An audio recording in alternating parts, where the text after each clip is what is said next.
hei hi lo she turin ka du che ani nuna chuan khoya po I om ani mai theye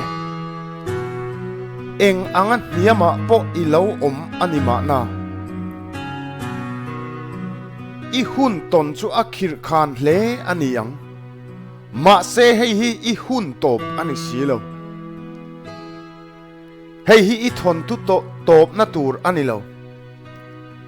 hei hi sir lai top per na ani silo a har ang di chu ka ring ve tho ma se khata khan iding top tur ani lo he thu hingun takin lo ngai thala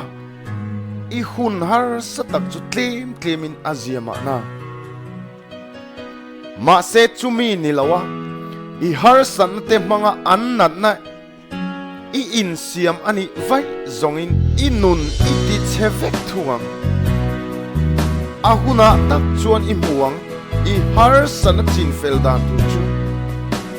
I nun man mek chu I her dang lam thei alom hengang puai na le har san na tang me ti tran pui turin kei ma ni mi sing hian kan ngai tu na thalo chu kan siam chop mai ani he ko veli a che to ema chu mi a thlen mek lai chuan peiton na chu I in siam chopa kan nun kal tuang lai nge hi kan her dang lam ta thin si ani ma se tu na chuan a thalam zonga ngai tua na nei tu lo ni jok to men ril ru khana an nei chan chu ngai tua na thalo le dik lo an nei chin wang ani tiang anga mi om na chan chu an nu na lom na le lim na tak tak an char du lova an in control thai pa kin chet an tum thin bok ani skula chuan na nei thei da tu min zir tira ma se lima om dan min zir ti tel chuang sira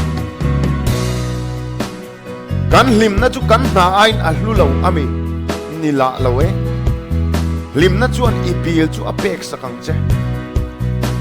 khovel thil te hian puaina an thlem thin ang chein I ngai ani mai thei ma se man dan I thiam tok lo awangin I du khop lova I thin rim khum le mai chi mi tam tak ka mu thin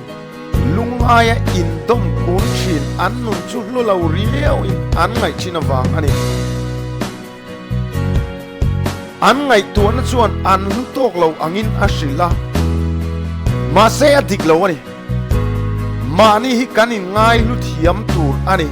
ni tin ma ni tana na thok thei turin he ko vela itel ve miau awangin in nam noi na thatak I nei ve angaya hei hian inun chu atifam kim pa kher chuwa lawang ingai tu na kha achak that apoi mo zo kani hun har sa itong ani point ingai tu na fim tak I man chuan isu eng zung zung ngeang midang point khongai na in an en reng to lawang chianga amma ero chu bei sei na nen an thlir to zo gang che I chak na chu an tan bei sei na thar ani don sia I hun har sa ton to te chu I nunga I kaltir thei ani I ma hun tan in buan sai bok anga I nun chu har sana te buai na te tok ma se nun ma chon dan tha per bible te chiala chu chuan atan pui thei em ang che hei ka cha non du che beidong reng reng su I luwa chang kai na tam tak I nei thei mi point I ti thei ani dia an soi thei na tur chen chan la sau sau ze lang che